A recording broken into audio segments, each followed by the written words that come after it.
finding products to sell on Amazon is extremely difficult. Like, it's probably the most difficult thing you could do before you get into Amazon. Understanding the demographic you want to hit, understanding the price point you want to spend, that's a little bit, but understanding the product and if it's viable in the market or if it's too saturated, there's a lot of tools that you can use, and we'll talk about that in some more videos. But I think fundamentally, if you're like, hey, I see this product available in the market, I see this is something that I can procure, can I do it? And if I can do it, how should I do it? What's best practice? So I just went here to Amazon and I just typed in prenatal vitamins for women. And sure, you're going to have your big box store stuff up here like Nature Made and VitaFusion. They're doing about 20,000 units over the past 30 days. Monster companies. But when you're coming in as a newbie, do you want to be able to compete with this at $10 and $70? No, it's going to be very, very hard for you to do that.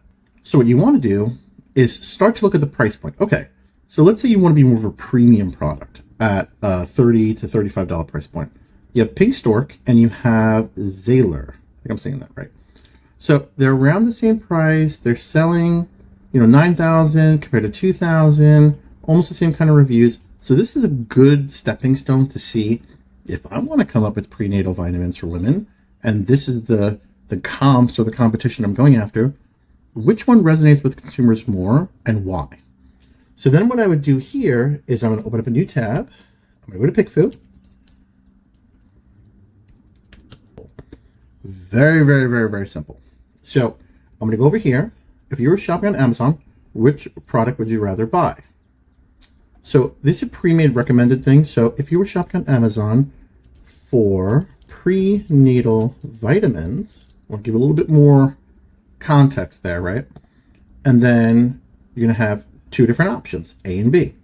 So I'm going to go back to this one. Whoops. No, I don't want you guys. So I'm going to go here. I'm going to save image.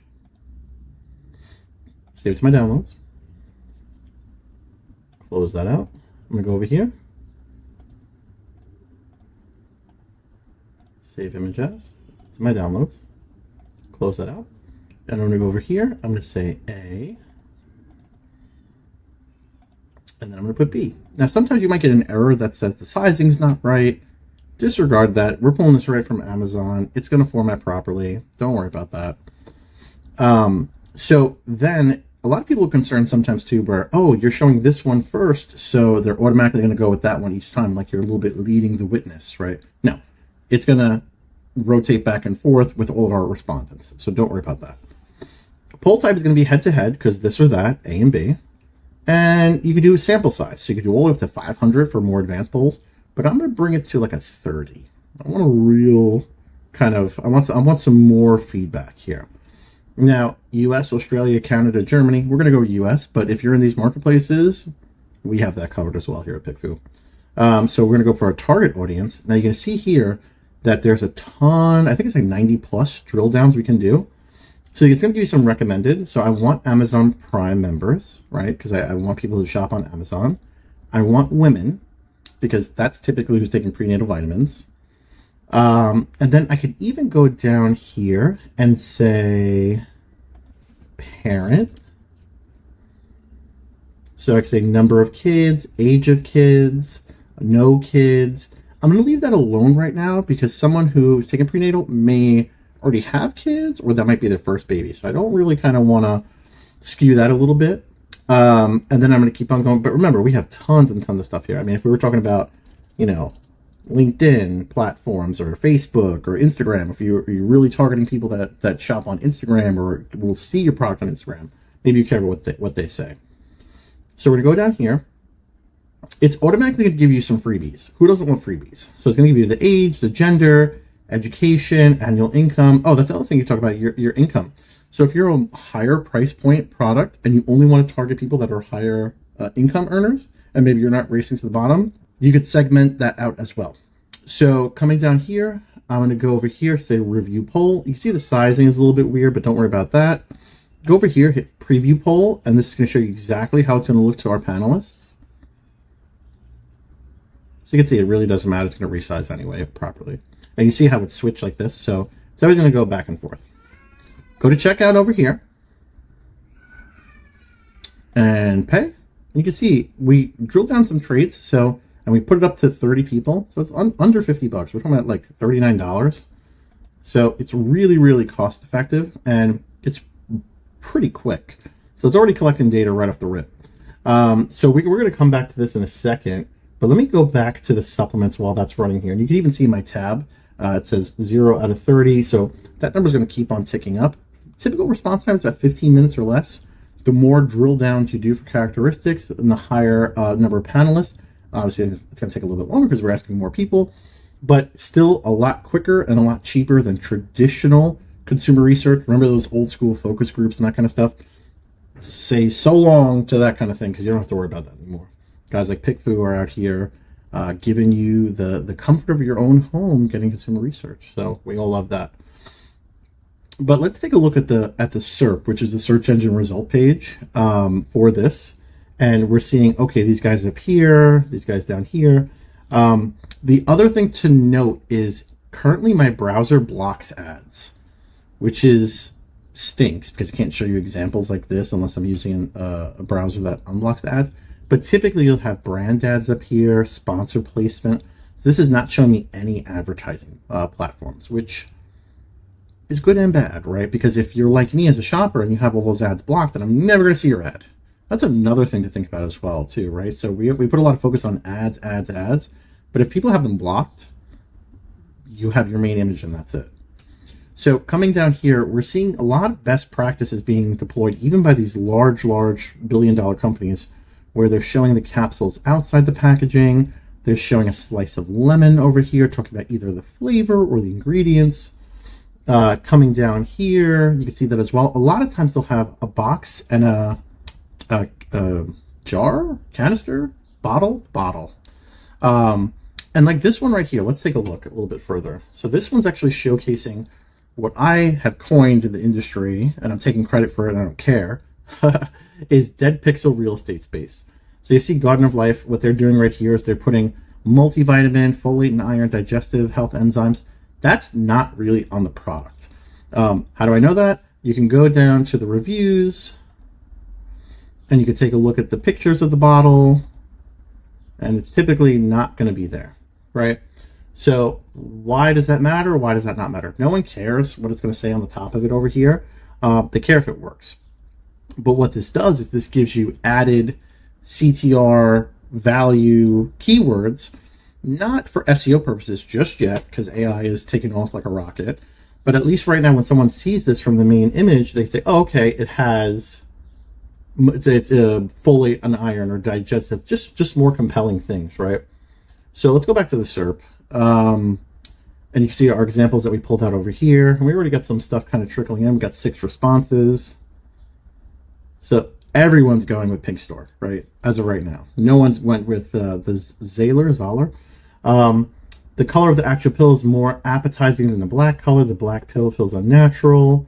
The bright pink looks more feminine. The black capsules are off-putting.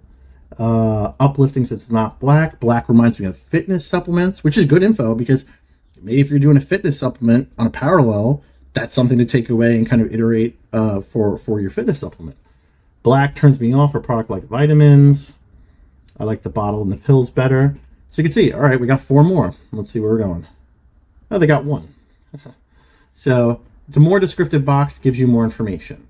So what I would take away from this is that could Pink Stork put a box in the back and then give more information, or can they do some post edits like the dead pixel real estate to give more information to kind of capitalize on that? So then going back here, you can see more people. So Garden of Life looks like they're rocking and rolling with that dead pixel real estate space up here, which is fantastic. And this is good to know because if you're sourcing your supplements or your vitamins specifically in this category, you may want to look at a box as well. And again, I know logistics and weight and freight and all that kind of stuff comes into play. But look at guys like Mary Ruth, who's a PickFu user. Sugar-free, iron-free. Maybe perhaps they didn't roll that out the first time and they've checked and see through data if that's something that's compelling, and they've put it on the packaging as well.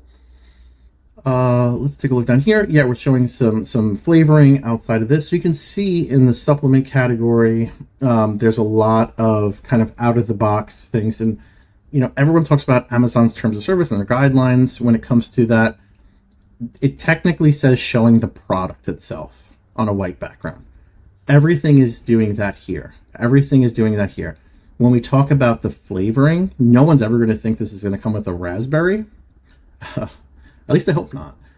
But everything for the most part is showcasing the actual product itself. So even when we're talking about, you know, a lemon over here, I mean, these guys have 30,000 plus purchase in the last 30 days with what kind of rating? With a 4.2, right? Which is not bad for someone that's pushing out that kind of volume. So if they're doing this, you can feel comfortable that this is not going to be an issue for you. Let's go back to our poll here. We got some three more responses. So you can see, guys, we got how many? 10, 14, 14. We were 50% of the way there in this quick amount of time. So some more people picked this. I like the packaging. Black and pink look really good together. It's interesting to look at. I love the use of black. Okay. I don't like the pills are black. It's more standard and easy to read. So perhaps some people like the black, but it's not as easy to read. So maybe implementing black, because color psychology it's an actual thing. So understanding that, maybe black could be peppered in someplace else, but maybe not the whole image. It almost looks like it's a negative, a film photography negative. But it seems like the black capsules are really throwing people off here. So we got 2 more responses. Yep, that's going to be for Pink Stork. I like the colors. It's more feminine. Black pills do not look very appealing. What it does is clear. Total prenatal. Pink is for women, easy to see, and pick if I would look into the listing page. Okay, cool. So I'll let that run. I'll put the poll results in the comments below so you guys can take a look once it's finished. But you can see here, right? If I was going to the prenatal vitamin space, this is giving me solid data that I can use. And so I know, okay, John, don't use black capsules, right? Because it doesn't seem like that's resonating with the audience. Don't use black packaging. Perhaps I could use the pink is actually resonating really well on both cases, right? But what can I do to one-up Pink Stork in that space? Perhaps a packaging behind, right? So you want more real estate space to put stuff on. So how I would beat out Pink Stork is probably use some dead pixel real estate space up here, use a box back here, and then that would really hit it. So again, we're 15-4. It says vegan, it's healthier, the packaging looks more high quality, pink is enticing, and the little heart in the font, it draws me right in, right? So it's important to take, I got one more, let me see, it's coming in so fast, right? Let me see if they got another one for them. Nope, Pink Stork is still killing it. So guys, use this as a stepping stone before you go out there. Don't want to make the mistake of creating a prenatal supplement without doing the data research first and kind of compiling all that and seeing what your customer wants, because you can make the same mistake of black pills and be stuck with a 20-foot container of black pill prenatal vitamins that no one's going to buy. So let me know what you guys think. Put some questions in the comments below. Like, comment, subscribe, and we're cranking out these videos, so stay tuned for some more stuff. All right, thanks.